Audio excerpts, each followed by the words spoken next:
wangu msikilizaji, ukiangalia hapa tunawaletea moja kwa moja kisa hiki kutoka mjini Rodi, Mabei County.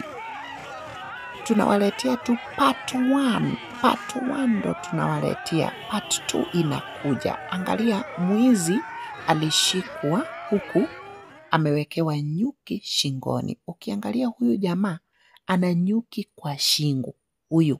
Huyu ana nyuki kwa shingo. Sasa tegea, hii ni part 1. Wanatembea kuelekea police station, lakini wamefuata ile njia ya kutoka roundabout ya kuingia Sori. Wamefuata huku njia ya kuelekea Rongo.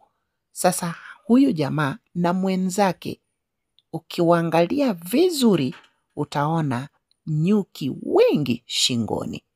Shikilia hapa, channel ni channel yetu ya kuwaletea habari moto moto.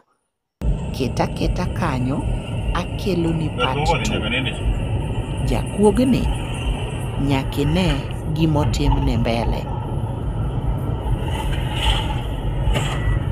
Karibu next.